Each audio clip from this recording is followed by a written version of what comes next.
Hello again, it's your boy Mark, and we are back again with another Tamiya vlog, or not actually a Tamiya vlog, but an, an unboxing video right here.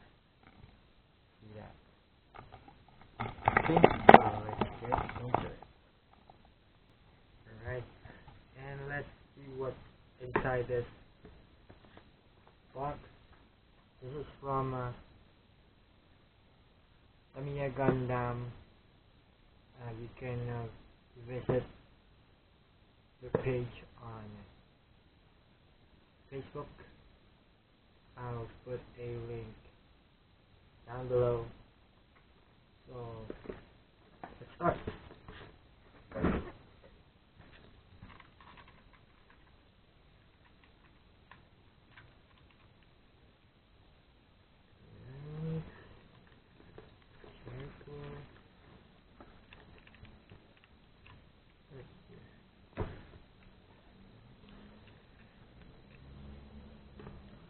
I'm trying to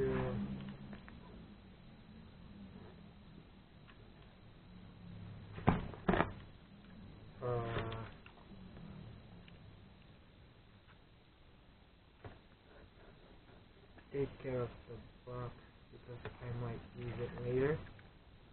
So bear with me with this one.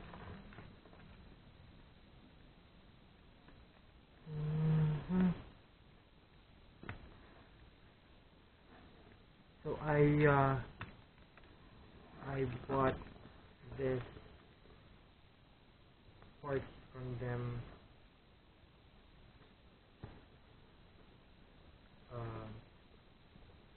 on the 19th, and what is the day now?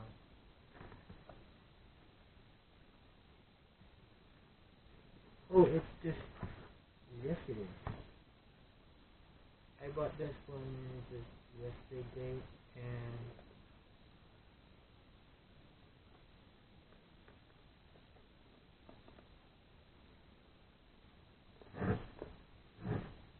it arrived early. So we are unboxing it right now. Okay.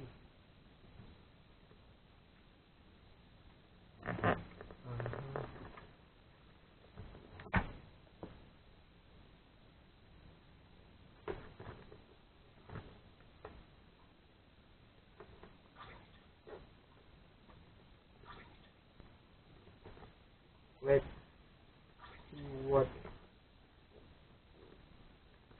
is worth 5,350 looks like.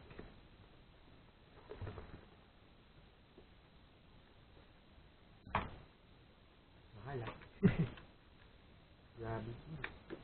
Dami na itong kaeditan ko. Wala nang yan. Doon para sa kabila. Doon ako nagtatano dito pa. Pero naman.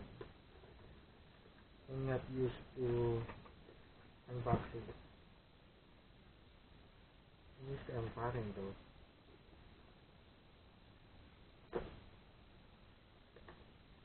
This is a small package from Lazada and Shopee. Ito pala. Para sa talaga.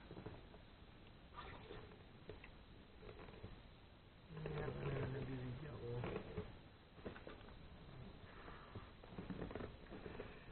Oh no.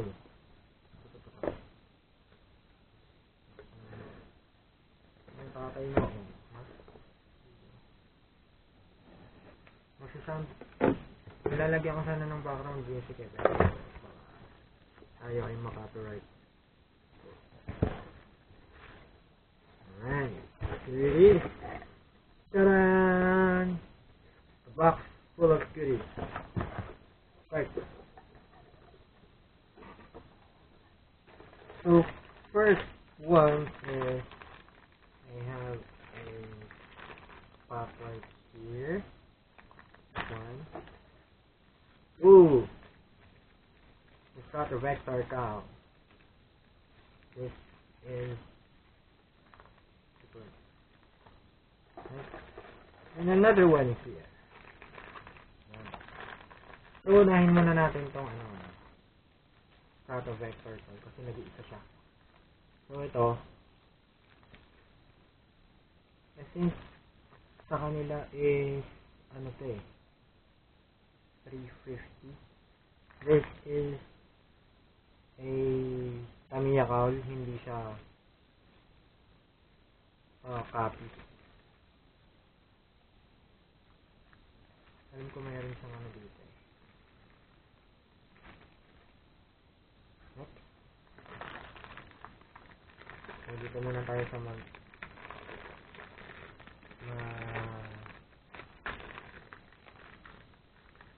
konti. Yes, I have wheel set. This is, I believe, small dial. Sabi ko medium.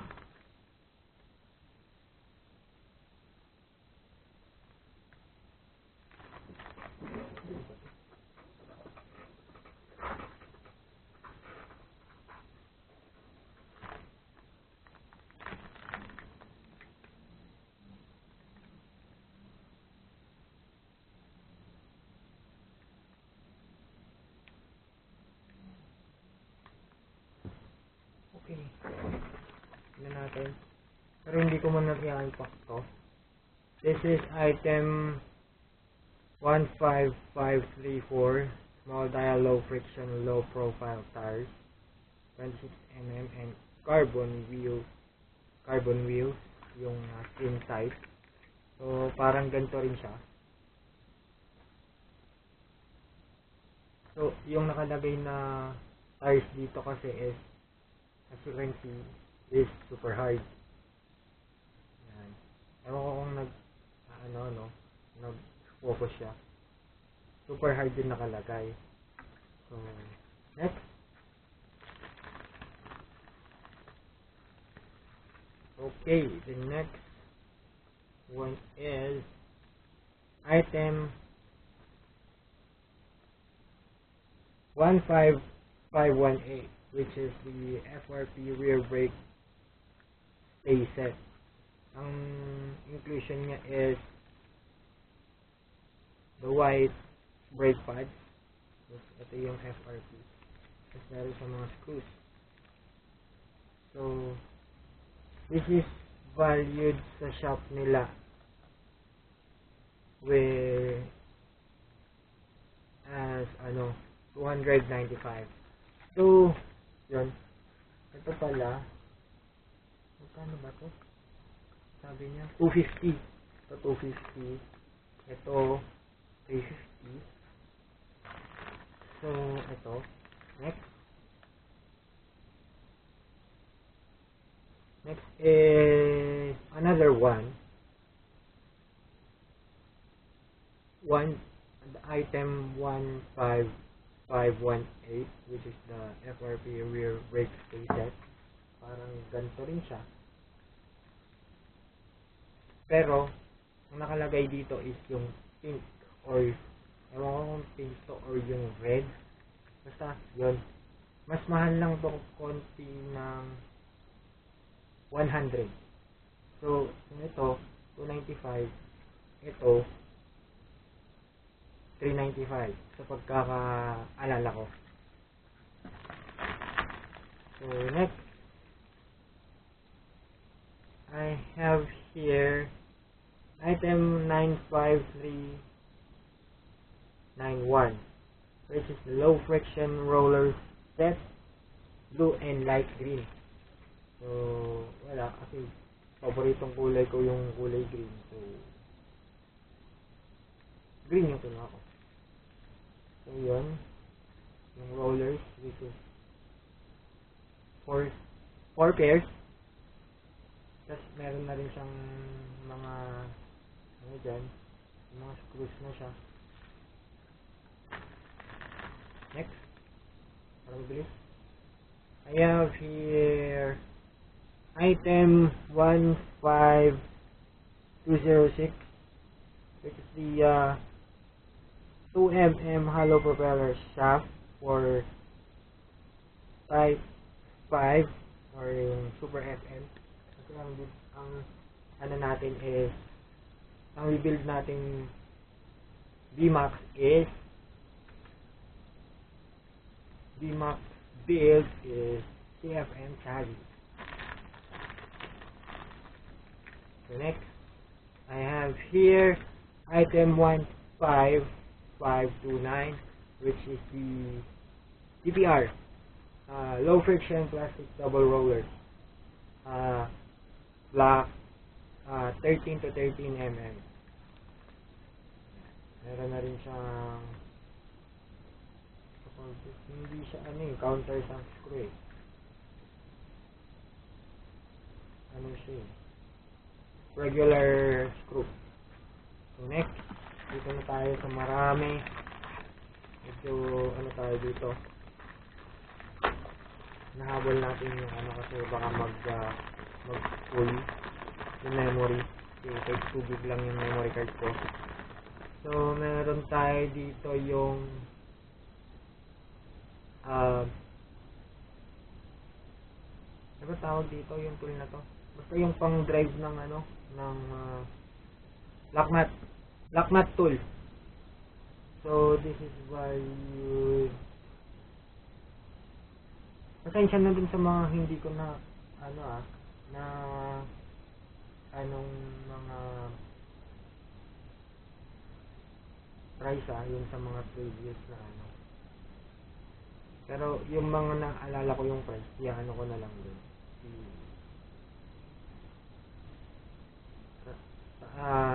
Sabihin ko na lang din, tapos yung listahan ng price na napag-usapan namin doon sa convo namin, ko na lang, ililista ko na lang sa sa description box below para malaman niya rin kung magkano yung prices nila, updated prices siguro. Ito sa pagkakatanda ko is 250, and this one is the countersunk tool, yung para hindi lalabas yung para mababaon mo yung mga countersunk screw. Yes. Yes. Sa pagkakaalala ko, 375 ata to. Well, yun, okay, next. Next is item 10303, which is the, sa pagkakaalam ko, this is the 3.5 gear ratio. Next,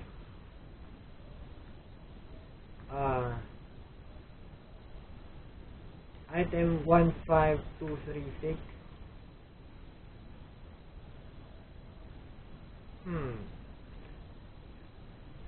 I think this is 5.1 gear. Hindi ako nagkakamali. Ito naman yung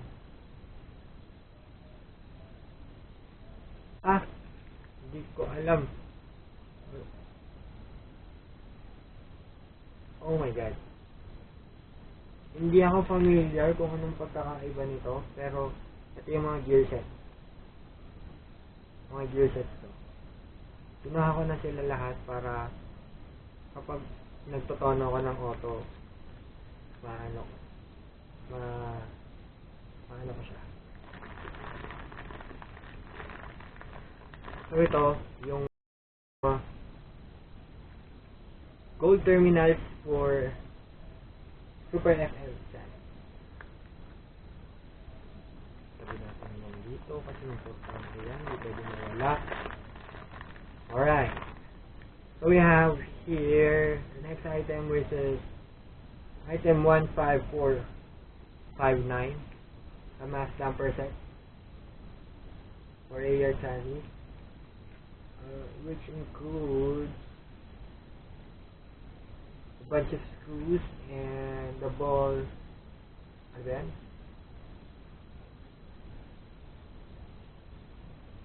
ball stabilizer, and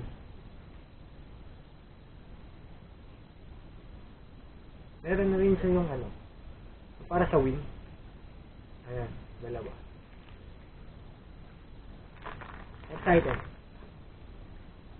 Item 95434, which is a stainless steel screw set. Ito yung may ulo. Okay. 15, 20, 25, 30 nm. So, next item, 15510. Ito na yung countersunk screw set. Alright. Sana may nabili akong ano, lock nut. Yun yata yung nakalimutan namin. Shoutout sa'yo, Kuya Ed, for sharing the items na kailangan kong bilhin para mabuo yung VMAX ko.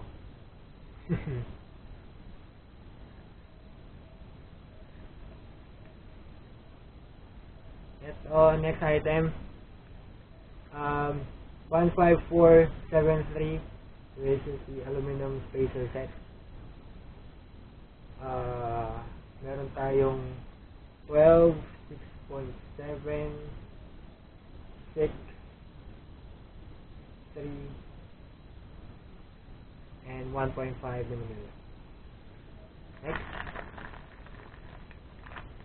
Ito na yung nagpamahal. Hindi ko na-track yung ano.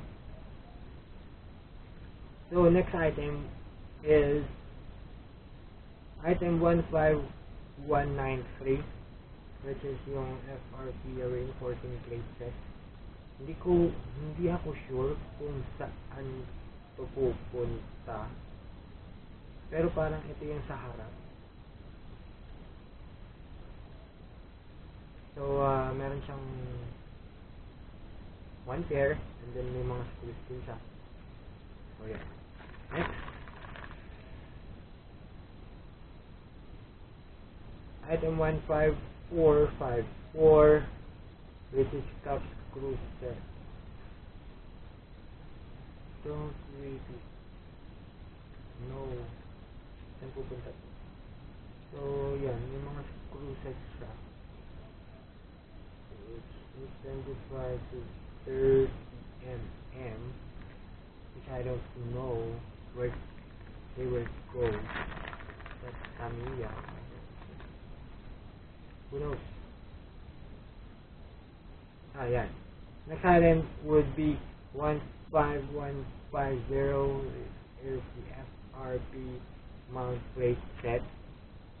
Ito ata yung reinforcing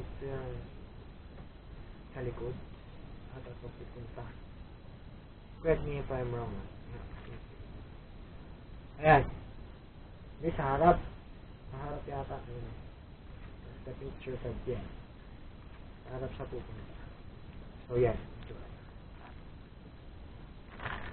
Next item would be item 15242, with the FRP plate for Super X chassis. Right, and isa siya. Meron din siyang mga screws and everything, and lock nut and washers. Right. And we have here, we're down to the last 3 items. Alright. And next item would be 15472, which is the FRP wide front plate for full cow, meaning 4-wheel drive. Hindi ko alam kung saan ulit ito pupunta. Parang ito yata yung kakapitan ng brake. I don't know. Pero magpapatulong tayo kung saan pupunta tong mga plates na to. Next item would be item 15530, which is the FRP reinforcing plate for 13 to 9 mm rollers. Yun. Parang yung kanina ata to. So, I'm not sure. Dalawa yung ganito ko. Dalawang set. And last but not least, I have here item 15412, the 3-point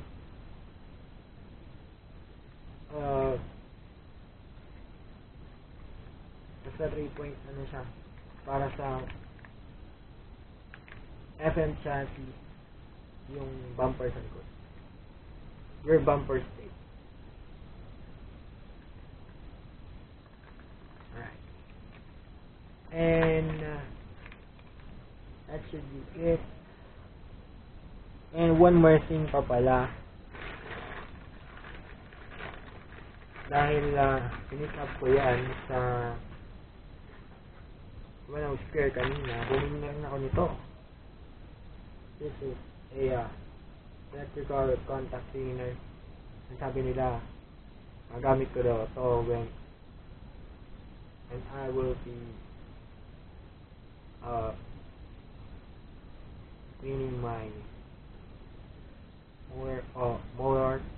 So yeah, magamit natin ito panglinis ng motor and everything, paired with the lube. Siyempre, kung tutuyuin mo siya at tatanggalin mo lahat ng mga oil sa loob, kailangan mo siyang i-relube, which is this one. Pero pangit daw ata to. So bibili pa ako ng Petromate. Mas maganda daw yun. I don't know. And siyempre, sunod na lang tayo sa kanila para maganda yung magiging takbo-takbo ng mga ano natin, mga